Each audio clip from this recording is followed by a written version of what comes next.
Hi, hello and welcome back to our Kamar Samayal channel.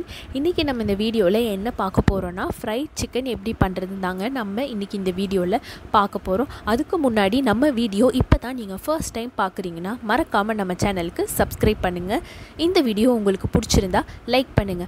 வாங்க இப்போ இந்த fried chicken எப்படி பண்றதுன்னு நம்ம இன்னைக்கு இங்க பார்க்கலாம். இந்த fried chicken நம்ம பண்றதுக்கு நம்ம கோதுமை மாவும் அரிசி மாவும் எடுத்துக்கலாம். பால் கொஞ்சம் எடுத்துக்கலாம். இஞ்சி பூண்டு பேஸ்ட், மிளகாய் தூள், மல்லித்தூள், கரம் மசாலா, மஞ்சள் தூள், பெப்பர், வினிகர், ஆயில். இப்போ நாங்கள் இங்கே சிக்கன் லெக் பீஸ் நாங்கள் 6 வச்சுருக்கோம். இப்போ இதில் நாங்கள் என்ன பண்ண போகிறோன்னா நடுவில் ஒவ்வொரு ஸ்லைஸ் நீங்கள் கட் பண்ணிக்கோங்க. இப்படி ஏன் நம்ம கட் பண்ணுறோன்னா நம்ம மசாலா நம்ம ஸ்ப்ரெட் பண்ணுவோம்ல, அது உள்ளேயும் நல்லா ஸ்டஃப் மசாலா நல்லா ஸ்டஃப் ஆகிக்கணுங்கிறதுக்காக தான் நம்ம இந்த மாதிரி நடுவுலையும் நம்ம ஸ்லைஸ் பண்ணுறோம். அப்போ தான் சிக்கன் உள்ளேயும் நல்ல மசாலா இறங்கும். அதனால தான் நம்ம இதை பண்ணுறோம். இதே மாதிரி எல்லா லெக் பீஸ்லேயும் நீங்கள் இந்த மாதிரி ஒரு ஸ்லைஸ் பண்ணி வச்சுக்கோங்க. இப்போ நம்ம மசாலா ரெடி பண்ணுறதுக்கு ஒரு பவுலில் மில்க் நம்ம கொஞ்சம் சேர்த்துக்கலாம். அதாவது பால் கொஞ்சமாக நம்ம இங்கே இதில் கொஞ்சம் சேர்த்துக்கலாம். அடுத்ததாக இந்த பாலில் நம்ம ஒரு முட்டையை உடச்சி ஊற்றிடலாம். இப்போது இதில் ஒரு ஸ்பூன் மஞ்சள் தூள் நம்ம இங்கே சேர்த்துக்கலாம். ஒரு ஸ்பூன் கரம் மசாலா, 2 ஸ்பூன் இஞ்சி பூண்டு பேஸ்ட், தேவையான அளவு உப்பு, ஒரு ஸ்பூன் அளவு நம்ம வினிகர் சேர்த்துக்கலாம். வினிகர் சேர்த்துக்கிட்டதுக்கப்புறம் இதை நல்லா மிக்ஸ் பண்ணிக்கோங்க. இப்போ நம்ம கட் பண்ணி வச்ச லெக் பீஸை இந்த மசாலாவோடு நம்ம இங்கே சேர்த்துக்கலாம். இன்னொன்று அதில் டிப் பண்ணி வச்சுக்கோங்க. இது மேக்ஸிமம் ஒரு 6 hours வரைக்கும் இந்த இதில் இருக்கணும். அப்போ தான் அதோட கிரேவி அதோட ஸ்பைஸ் எல்லாமே நம்மளோட சிக்கன் லெக் பீஸில் சேரும். அதனால் இது மேக்ஸிமம் ஒரு 6 hours வரைக்கும் நம்ம இதில் வச்சுருக்கணும். இப்போ நம்ம சிக்கனுக்கு வெளியில் இருக்கிற மசாலாவை நம்ம ரெடி பண்ணிட்டோம். அதில் நம்ம சிக்கனை நல்லா டிப் பண்ணி வச்சிட்டோம்.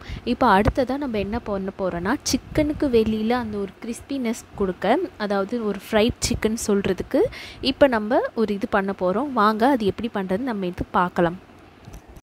அதுக்கு நம்ம இப்போது 1 கப் மைதா நம்ம இதில் சேர்த்துக்கலாம். அடுத்ததாக 1 கப் அரிசி மாவையும் நம்ம இங்கே சேர்த்துக்கலாம். 2 ஸ்பூன் கரம் மசாலா நம்ம இதில் சேர்த்துக்கலாம். அடுத்ததாக நாங்கள் கொஞ்சமாக கலர் போட்டு சேர்த்துக்கிறோம். 1 ஸ்பூன் பெப்பர், 1 ஸ்பூன் மிளகாய் தூள், 1 ஸ்பூன் மல்லித்தூள், தேவையான அளவு உப்பை நம்ம இங்கே சேர்த்துக்கலாம். 6 hours இந்த சிக்கன் பீஸ்லாம் நல்லா டிப் ஆகி இருக்குது இந்த மசாலாவில். இப்போ நம்ம அடுத்ததாக நம்ம என்ன பண்ண போகிறோன்னா இந்த ஒவ்வொரு சிக்கன் பீசஸாக நம்ம எடுத்து நம்ம மைதா மாவு அரிசி மாவுலாம் போட்டு ஒரு ஸ்டஃப் பண்ணி வச்சுருந்தோம்ல, இது ஒன்றா எடுத்து அந்த மைதா மாவில் டிப் பண்ணிவிட்டு எடுக்கணும். வாங்க அது எப்படி பண்ணுறதுன்னு பார்க்கலாம். இப்போ பார்த்திங்கன்னா நம்ம ஒரு பீஸ் எடுத்து இந்த ஃப்ளாரில் நம்ம நல்லா டிப் பண்ணியாச்சு. இப்போ நம்ம திருப்பி என்ன பண்ண போகிறோன்னா திருப்பி ஒரு வாட்டி அந்த மசாலாவில் நல்லா டிப் பண்ணி எடுத்துக்கோங்க. டிப் பண்ணி எடுத்ததுக்கப்புறம் திருப்பி அந்த மாவு மிக்ஸில் நம்ம இதை நல்லா ஸ்ப்ரெட் பண்ணி விட்டுருங்க. மசாலா நல்லா அந்த மாவு நல்லா இழுக்கிற மாதிரி ஒரு 2 times இது பண்ணால் போதும். இதே மாதிரி எல்லா சிக்கன் பீஸையும் நம்ம பண்ணிடலாம். இப்போ ஒரு பாத்திரத்தில் நம்ம ஆயில் நம்ம சேர்த்துக்கலாம், நல்லா சிக்கன் நல்லா ஃப்ரை ஆகுறதுக்கு. இப்போது எண்ணெய் நல்லா சூடு வந்ததுக்கப்புறம் நம்ம சிக்கன் பீஸை எடுத்து நம்ம ஃப்ரை பண்ண ஆரம்பிச்சிடலாம். இதே மாதிரி ஒவ்வொரு பீஸாக நம்ம ஃப்ரை பண்ணி எடுக்கலாம். இப்போ பார்த்திங்கன்னா நல்லா ஃப்ரை ஆகிடுச்சு. நம்ம சாப்பிடும்போது ரொம்பவே நல்லா கிறிஸ்பியாக இருக்கும். இது நீங்கள் மறக்காமல் நீங்கள் உங்கள் வீட்டில் ட்ரை பண்ணி பாருங்கள். உங்கள் எல்லாருக்குமே ரொம்ப பிடிக்கும்.